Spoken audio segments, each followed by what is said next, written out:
Hello everybody, back again. And this time I want to share with you where we are in our journey with Pierre. So we are right here at the French River. So they just crossed the lake and they're just starting to enter the French River here. And that'll be a little bit of a paddle until I get to the very big water of the Lake Huron, which Georgian Bay is a part of. So that's where I'd like to share with you where they're located. And now we go onward to chapter 11. The good weather held, and the spirits of the crew remained high as they paddled the length of the Mattawa. At Talon Falls, the point where their upstream labors ended, the voyageurs held an impromptu celebration. Lalande started things off by slipping the metal shoe off of his setting pole. Setting pole is probably about a good 6 to 10 feet long. A wooden pole that they make from a branch they find, and they put on the base of it, the bottom, they put a hollow piece of metal they call a shoe. And they use this setting pole when they're inside the canoe and they want to push themselves upstream, because all the way up the Ottawa River they've been paddling upstream, and that's a lot of work. So they held an impromptu celebration. Lalande started things off by slipping the metal shoe off of his setting pole. He needed to save the metal part for the trip back, but the wooden pole would not be needed on the big lakes ahead. Flinging it spear fashion into the pool at the base of the falls, he yelled, "Goodbye and good riddance to upstream ugly paddling." Ugly upstream poling. Sorry about that. The crew cheered as the other bowmen tossed their poles aside too. The middlemen splashed each other with their paddles, and one over-exuberant fellow knocked Pierre's cap into the water. The rugged portage to Trout Lake did little to dampen the spirits of the men. Pierre was amazed at how fast they covered the interlinked series of creeks and heavier ponds that led to Lake Nipissing. The bugs were horrible. Once Pierre opened his mouth to ask Lalande a question, and he swallowed a cluster of gnats in a single gulp. Lalande laughed and slapped him on the back, saying, "A little extra meat will do you good, my friend, but leave a few for seed. You don't want to eat up all the breeding stock." As they began their traverse of Lake Nipissing, the men feathered their paddles, turning them flat into the wind on each forward stroke and pulling at a quicker than normal pace without any urging. "What's the hurry?" Pierre turned and asked Charbonneau. "Nipissing is too shallow, easy to degrade." "The waves are worse on shallow lakes?" Pierre asked. Charbonneau nodded. He was in no mood to chat. Pierre knew the meaning of degrade. His father sometimes talked about being windbound on Superior and Huron, but the idea of being stuck on an inland lake was new to Pierre. They took a pipe stop on an island near the middle of the lake, and Pierre went for a walk. At the edge of a clearing, only a dozen paces from the beach, Pierre was shocked to find 3 red crosses made from broken paddles and tied together with rawhide thongs. "It's a sad sight, eh, Pierre?" Pierre was startled by Lalande, who was looking over his shoulder at the markers. "All that's left is a splash of red paint and a broken paddle blade.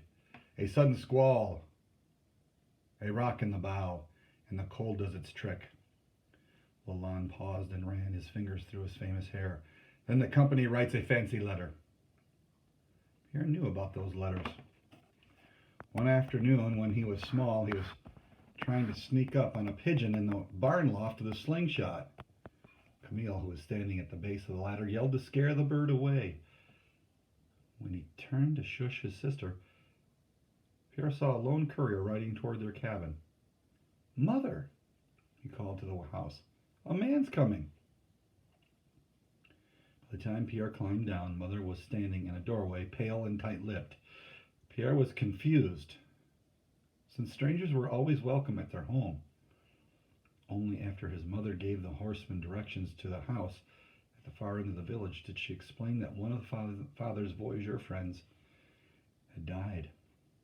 "I've seen the letters they bring, Pierre," she said. "They come with money, and that means nothing. And they flower up dying with grand words like pride and service and duty, and they speak of the good of the company."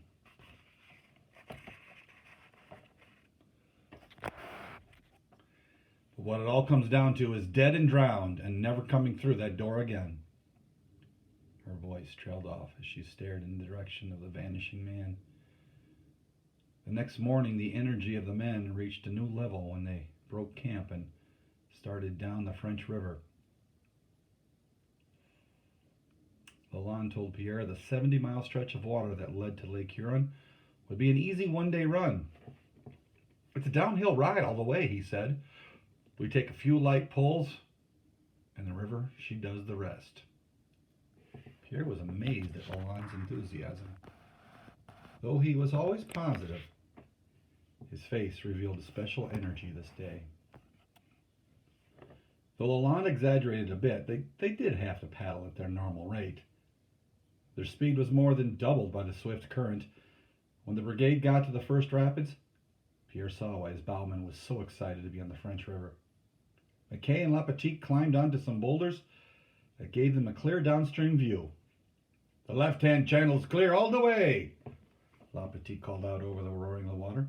"Get ready for the sleigh ride, gentlemen," Lalande said. One by one, the canoes rocketed down the white chute. When it was Charbonneau's turn, he allowed for safe spacing between his craft and the one ahead. Then he yelled, "Pull!" The paddles flashed triple time. Speed was key in running white water.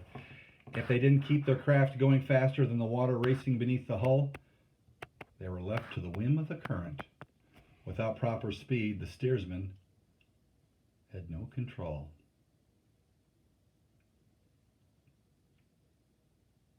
Just when the big Montreal, that's a Montreal canoe, boys and girls, we're not talking about the city here, we're talking about a 35 to 40-foot canoe. Just when the big Montreal was going faster than Pierre ever thought it could, they entered the rapids. Lalande twirled his blade high above his head, and he cut loose with a high-pitched yell. "Hang on, Hivernons!" he hollered. Time froze as the bow of the canoe, that's the front, the bow of the canoe jutted out over empty air. The four front paddlers held their blades a moment above the white spillway that fell suddenly out of reach. When the bow finally plunged down, the stern lurched skyward, nearly catapulting Pierre out of his seat. "Eee!" the boy screamed, and the men yelled and whistled, but the roar of the water drowned them out. A fine mist filled the air as Lalande's ghost-white hair blew straight back off his shoulders, and the hull hurtled down, down, down. A minute later, their quarter-mile run was done. As the grinning canoeman paddled across the pool below the rapids, Pierre's heart was still racing. The whole way down the rapids, he thought of nothing but the red crosses that dotted the waterways behind them.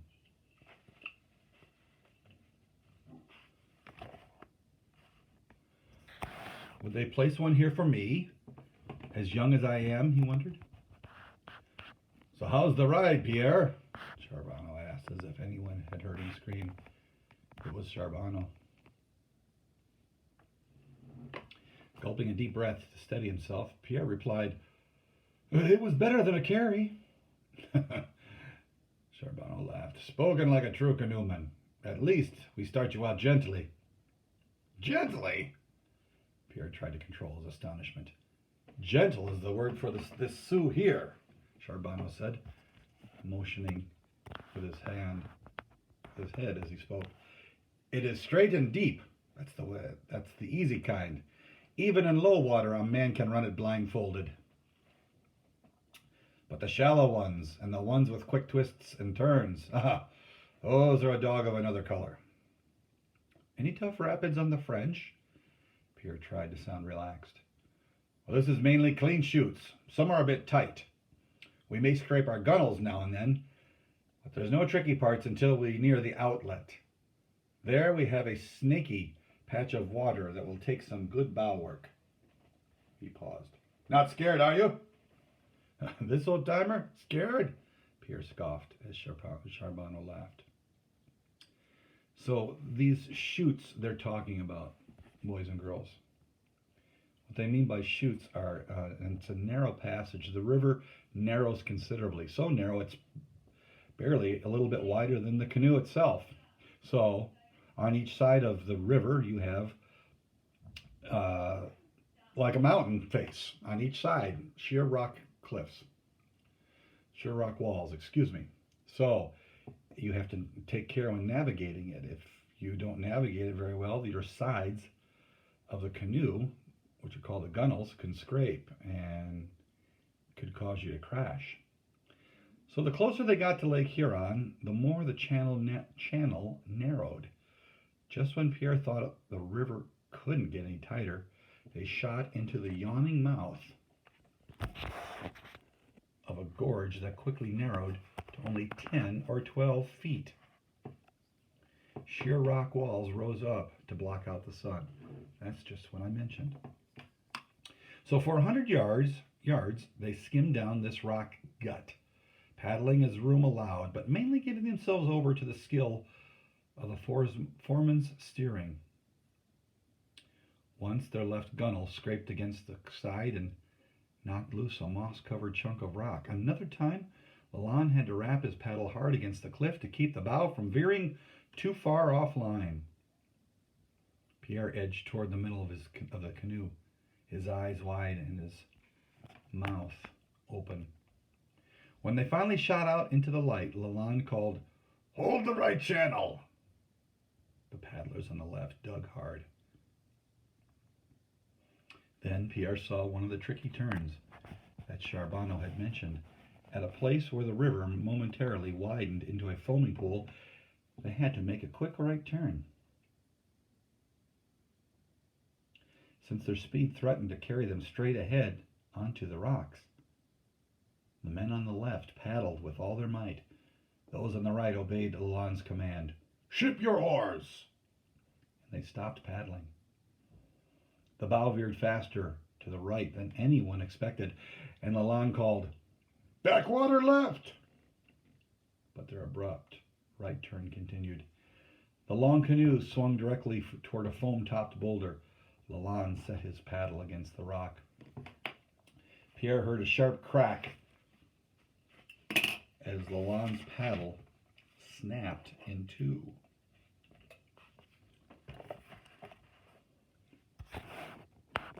"Backwater!" the bowman yelled one more time as he bent to grab a spare blade. By now you should understand that blade is another term for a paddle. So just then the bow bumped up onto the boulder, and the stern, which is the back of the canoe, began to swing around. Pierre heard a yell behind him. He turned to see McKay's canoe flying out of the chute above them, behind, bearing straight for their own canoe.